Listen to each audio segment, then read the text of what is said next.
This is Kini News and I'm your host Prasad, bringing you today's top stories. You don't always get what you want, even if you're the mighty MCMC, as it learnt recently after reporting several tweets. Twitter has rejected a request from the Malaysian Communications and Multimedia Commission to remove tweets that are critical of the government's handling of last weekend's flash floods. A netizen posted yesterday that he had received an email from Twitter informing him about a request made by MCMC to the microblogging site to remove his Twitter posts. However, the request was rejected.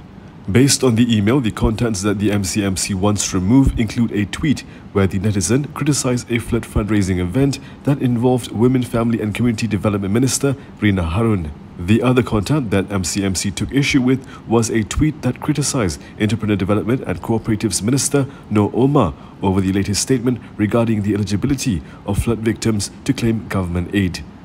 When contacted for comments over the allegation, Communications and Multimedia Minister Anwar Musa only gave a short reply to Malaysia Kini last night, calling it nonsense. However, MCMC, when contacted earlier today, did not deny the matter and said they have reported several obscene hashtags on Twitter.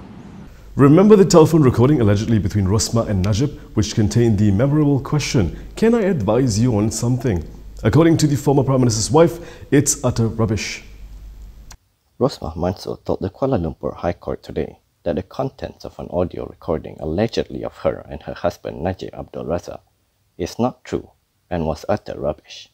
She also denied that it was her voice in the clip. She said this during a cross-examination by Deputy Public Prosecutor Gopal Sri Ram during her graft trial linked to the solar hybrid energy project in Sarawak. Rosmah added that there was no scientific investigation that proved it was her voice on the recording. The audio recording in question was the one that was revealed by the MACC during a press conference on January 8, 2020. The MACC had released the audio recordings of several telephone conversations allegedly involving Najib with regard to the 1MDB scandal.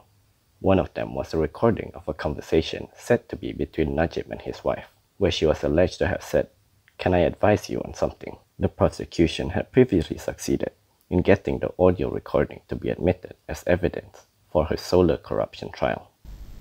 The armed forces have been preparing its flood response and do not need instructions to act. Ini operasi banjir ni kita put people on standby, kan? People on standby, kan? Jika ada berlaku banjir ni, saya kalau dah air naik kat situ, kan? Pada dia pengarahan daripada atas tu dah 2 bulan lepas dah. Kata get ready. Kalau dah air dah naik, saya tak tunggu siapa lagi, kan? If I got my people there, I got my asset there, I said go ahead and save them first. Nak tunggu apa lagi? This was the response from Armed Forces Chief Effendi Buang when asked if they had to wait for approval from the National Disaster Management Agency, or NADMA, to help out in flood rescue efforts.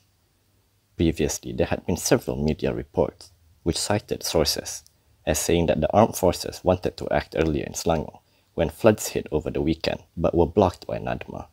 NADMA has since denied the claims. According to Effendi, if his people are already in position, they will act immediately. He admitted that the situation was chaotic, especially on the first day, but said flood relief coordination did improve. He added that the armed forces will deploy as many resources as they can, but that people should not judge the state of disaster relief efforts solely on military presence. The Dewan Rakyat Speaker has yet to receive a motion to debate the recent flood situation. Dewan Rakyat Speaker Azhar Azizan Harun has responded to claims that he rejected a motion to debate the flood situation during the last day of the Dewan Rakyat sitting on Monday. In a statement yesterday evening, he said the allegations against him were politically motivated and he would not get involved in politics. According to him, none of the MPs had submitted a motion to debate the issue. Azhar said that MPs could have sent a notice to him via WhatsApp and so on before the sitting, or they could have submitted a written motion on the morning of December 20th. However, no one did that. He stressed that motions needed to be submitted to enable him to allow debates on issues at the Dewan Rakyat. This is so that relevant ministers can respond to the questions posed as well as to enable them to make preparations to explain matters raised during the debate. Now we have a message from our sponsor. When we're back, Lim Kit Siang wants the Prime Minister to clarify something.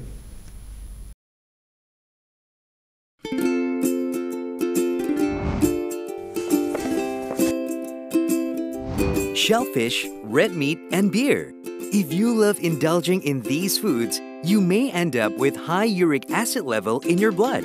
These foods consist high level of purine, a substance that will eventually break down into uric acid and be excreted through our urine. It is recommended that the amount of dietary purines should be kept between 600 to 1000 milligrams per day. Having too much uric acid in your blood can cause attacks of gout. It can also cause kidney stones and blockage in the kidney. The crystallization of the excessive uric acid in your blood can be eased by reducing purine-rich food to only 100 to 150 milligrams daily, maintaining a healthy lifestyle, and consuming urinary alkalinizer like Ural. It consists of sodium bicarbonate, citric acid, and sodium citrate that increases the urinary pH and solubility of uric acid to prevent crystallization.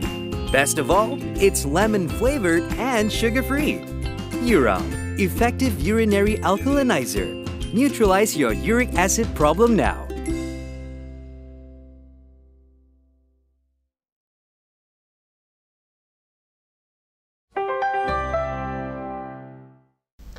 Will the real Selangor National Security Council chairperson please stand up? Kit Siang wants to know who it is, and he wants the Prime Minister to clarify.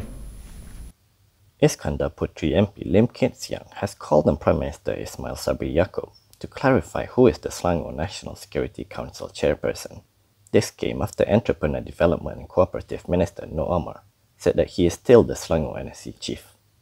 Before that, Selangor MB Amiruddin Shari had also made the same claim, saying that he had again resumed the task of State NSC Chief and blamed the slow flood response in Selangor to not being appointed to the post much earlier. In a statement today, Lim questioned if the Prime Minister was as confused on the matter as Noor and Amiruddin, and called on him to make an announcement to clear the air. He added that such a conundrum should not arise in the midst of the deadliest flood disaster, which has claimed many lives. Lim also echoed the criticisms made by former Minister Rafidah Aziz and Bersatu leader Rais Hussein over the poor emergency response to the flash floods. He also criticized the federal government for not bringing the devastating floods for debate in the Dewan Rakyat. The recent floods that crippled many parts of the country have claimed 37 lives so far.